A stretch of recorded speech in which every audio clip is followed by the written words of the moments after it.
και συναγωνίστριες.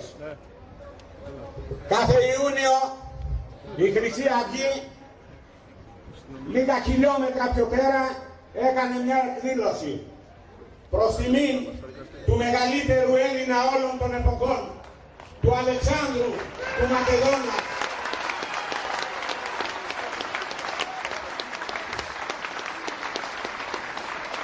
Πόσες μάχες δεν δώσαμε για αυτή την εκδήλωση, όπως ξέρουν οι παλαιότεροι. Πόσες αντισυγκεντρώσεις από αναρχοκομμουνιστές δεν είχαν γίνει. 48 συλλήψεις είχαμε πριν από λίγα χρόνια.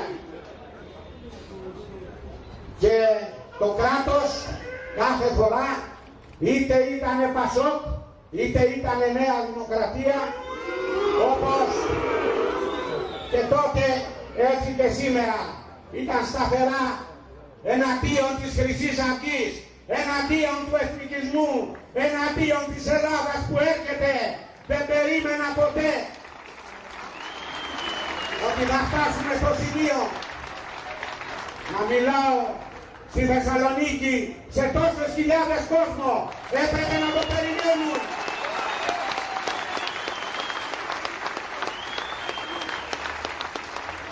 Μέναμε πιστοί με το όπλο της ιδέας παραπόδα και περιμέναμε, γιατί ξέραμε ότι αυτοί οι αλήτες οι οποίοι μας εξουσιάζουν, που πουλάνε πατρίδα, που λαιλατούν τον ιδρώτα του ελληνικού λαού, κάποτε θα ξοφλήσουν και θα έρθει η ώρα της Χρυσής Αυγής.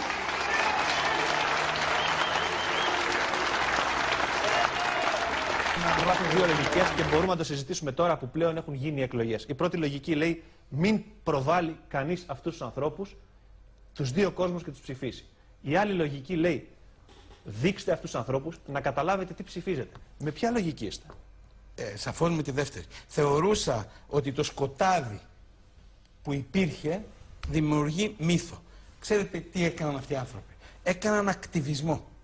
Ό,τι έκαναν οι κομμουνιστές στο Μεσοπόλεμο και ό,τι κάνουν οι Ισλαμιστές στις μουσουλμανικές χώρες.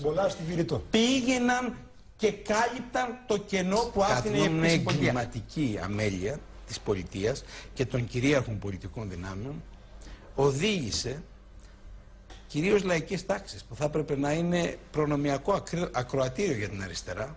Η αριστερά εγκλωβίστηκε σε στερεότυπα, κατά τη γνώμη μου, που δεν είχαν καμιά σχέση με την πραγματικότητα, μίλησε με ιδεολογήματα. Όταν οι κραυγές των ανθρώπων πήγαιναν, τι συναντούσαν? Συναντούσαν ανοησίες. Είστε ξενόφοβοι, είστε ρατσιστές. Έτσι απαντούσαν στους ανθρώπους εκείνων των συνοικιών. Και κυρίως τους απαντούσαν άνθρωποι αριστερίζοντες, αστεί, οι οποίοι και προοδευτικοί, οι οποίοι κατοικούσαν στα βόρεια προάστια και οι οποίοι αντιλαμβάνονταν το πρόβλημα με ένα πολύ βολικό για αυτούς τρόπους. Ή είχαν λαθρομετανάστες να τους κάνουν τις δουλειές στο σπίτι, ή είχαν, ας πούμε, γυναίκες και άντρες, ας πούμε, να τους περιποιούνται τον κήπο. Αυτή ήταν η σχέση τους. Δεν πήγαιναν τα παιδιά τους, το όχι, δεν θα κλείσω. Θα μου επιτρέψετε 2 λεπτά ακόμα. Στα ίδια σχολεία δεν φοβόντουσαν να βγουν από το σπίτι τους.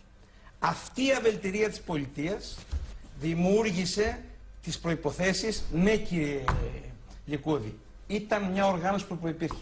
Ήταν μια οργάνωση μερικών δεκάδων. Και την κάναμε εμείς με το λείπασμα και εσείς ως υπεύθυνες πολιτικές δυνάμεις έχετε τεράστια ευθύνη. Η Νέα Δημοκρατία και το ΠΑΣΟΚ έχουν ευθύνη διότι ως εξουσία έκανα σαν να μην συμβαίνει τίποτα. Εσείς όμως ως πολιτικές δυνάμεις είχατε το δάχτυλο να κουνάτε και να λέτε ότι αυτά είναι ξενοφοβία και ρατσισμός. Ρίχνατε νερό στο μήλο του ρατσισμού. Νίκο, ωραία είναι τα στοιχεία τα οποία σήμερα ανακοίνωσε το Υπουργείο Προστασίας του Πολίτη, αλλά τι να πει κανείς σε αυτήν εδώ την γυναίκα που ξύπνησε σήμερα τα ξημερώματα με το παγωμένο μέταλλο των όπλων στους σκροτάφους της και άνοιξε τα μάτια και είδε 3 άνδρες πάνω από το κεφάλι της. Έτσι δεν έγινε, κύριε Μητή?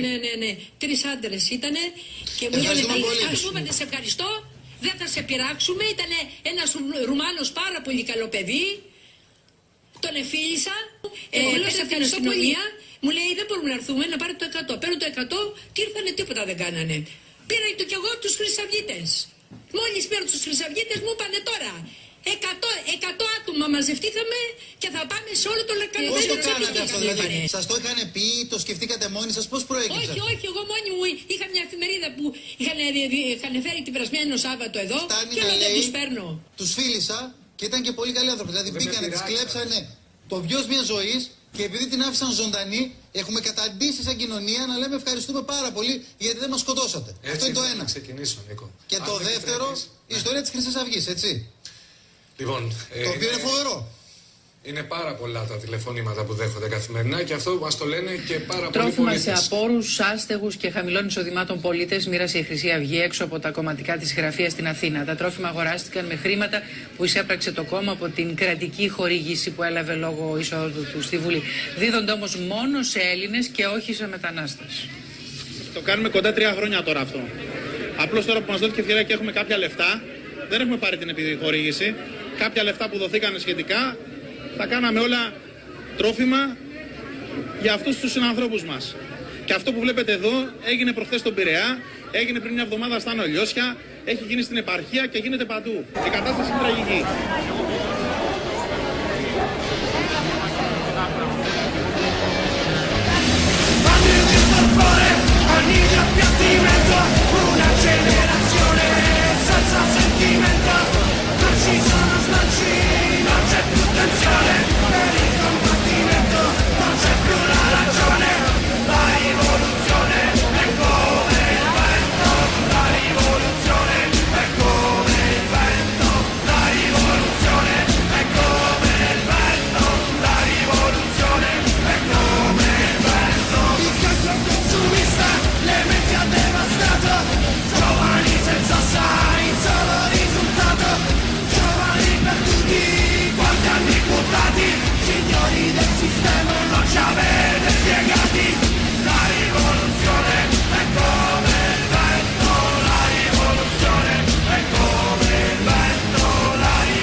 Εμείς θα είμαστε δίπλα στον ελληνικό λαό και ας λένε οι άλλοι ό,τι θέλουν. Η αποστολή μας είναι ιερή. Θα στηρίξουν τον ελληνικό λαό μέχρι τελευταίος ρανίου του θέματός μας, αν χρειαστεί ακόμα. Αυτά τα τρόφιμα δεν έχουν συγκεντρωθεί από κάπου αλλού, είναι από το δικό σας μισθό. Είναι ο πρώτος μισθός που πήρα σαν βουλευτής και αν χρειαστεί και ο δεύτερος και ο τρίτος και ο τέταρτος μέχρι να ξανασηκωθούμε όλοι οι Έλληνες στα πόδια μας. Σε αυτούς που μιλάνε για λαϊκισμό όταν κάνετε τέτοιες ενέργειες, τι απαντάτε? Περιμένω να μου απαντήσουν ήδη. Έτσι κι αλλιώς εμάς ο απλός λαός μας ψήφισε. Η φτωχολογιά και θα είμαστε δίπλα της. Το δικό σας ερώτημα που περιμένετε απάντηση ποιο είναι? Αδιαφορώ. Μου αφήνουν παγερά αδιαφορώ ό,τι και να λένε οι αντίπαλοι μας. Έχουμε κερδίσει ήδη ένα μεγάλο στοίχημα. Ήδη έχουμε αρχίσει και κερδίζουμε την εμπιστοσύνη του ελληνικού λαού. Δεν θα τους διαψεύσουμε ποτέ και για τίποτα. τίποτα. Είχαμε κλείσει τα μάτια μας στο σκέρο στο πρόβλημα αυτών των ανθρώπων? Και τα μάτια μας και τα αυτιά μας είχαμε κλείσει. Χαίρομαι πάρα πολύ που μας δίνεται η ευκαιρία να στηρίξουμε αυτό το λαό. Και να ξέρετε κάτι. Η Χρυσή Αυγή είναι κοντά στον ελληνικό λαό εδώ και 3 χρόνια. Απλά δεν φαινόταν. Δεν φαινόταν γιατί πηγαίναμε, δεν τραβάγαμε τα κανάλια πάνω μας, δεν τραβάγαμε τα φώτα της δημοσιότητας. Τώρα που έρχεστε και παρακολουθείτε από κοντά τη δράση της Χρυσής Αυγής, αρχίζει και το μαθαίνει ο ελληνικός λαός. Εντύπωση κάνει αυτό που λέτε συνεχώς, ότι όπου μας ζητήσουν. Γιατί περιμένετε να σας ζητήσουν για να επενδύετε? Για να μην νομίζουν ότι καπηλευόμαστε τον πόνο του ελληνικού λαού. Γι' αυτό και λέμε όπου μας ζητήσουν. όπου μας φωνάξουν θα είμαστε δίπλα τους. Θα έχουμε φτάσει σε σημείο σχεδόν να το φωνάζουμε, σχεδόν να παρακαλούμε για αυτό το πράγμα. Η αποστολή που έχει η Χρυσή Αυγή και μάλιστα εγώ προσωπικά και οι συναγωνιστές μου είναι να είμαστε στο πεζοδρόμιο, να είμαστε δίπλα στον ελληνικό λαό. Πάμε στα σοβαρά επεισόδια με τραυματισμούς αλλά και συλλήψεις τα οποία είχαμε στην Πάτρα μετά την δολοφονία ενός Έλληνα από Αφγανούς. Κάτοικοι της περιοχής λοιπόν αλλά και μέλη της Χρυσής Αυγής πολιόρκησαν το παλαιό εργοστάσιο της Πυριακής Πατραϊκής, όπου έχουν βρει καταφύγιο αρκετοί λαθρομετανάστες. Ακολούθησαν άγριες εμπλοκές αλλά και επιθέσεις αστυνομικούς. Κάποιοι διαδηλωτές μάλιστα προσπάθησαν να εισβάλλουν στο εργοστάσιο με μπουλντόζα.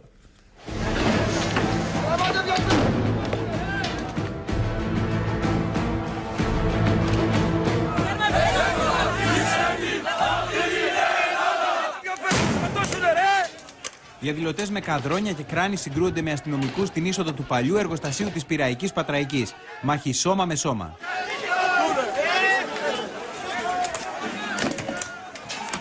Απομακρύνουν τους τραυματίες.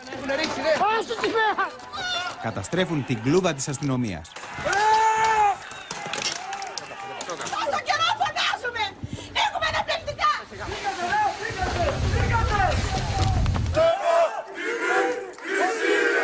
Στις συγκέντρωσες διαμαρτυρίας των κατοίκων εμφανίζονται και κρανοφόροι. Φωνάζουν συνθήματα της Χρυσής Αυγής.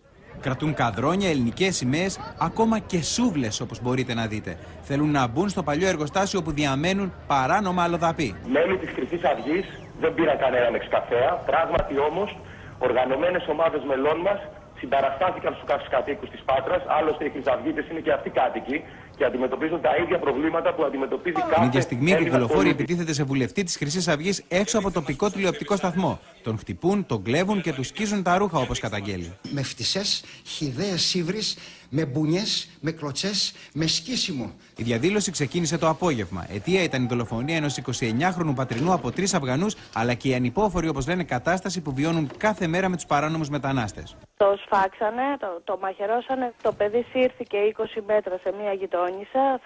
Φώναξε ασθενοφόρο, με φάγανε Αφγανοί. Δεν φοβόμαστε. Δεν βγαίνουμε έξω από το σπίτι. Η αστυνομία στην επίσημη ανακοίνωσή της ξεκαθαρίζει ότι πραγματοποιήθηκαν συγκεντρώσεις από κατοίκους της περιοχής με τη συμμετοχή 350 περίπου ατόμων, κυρίως μελών της Χρυσής Αυγής.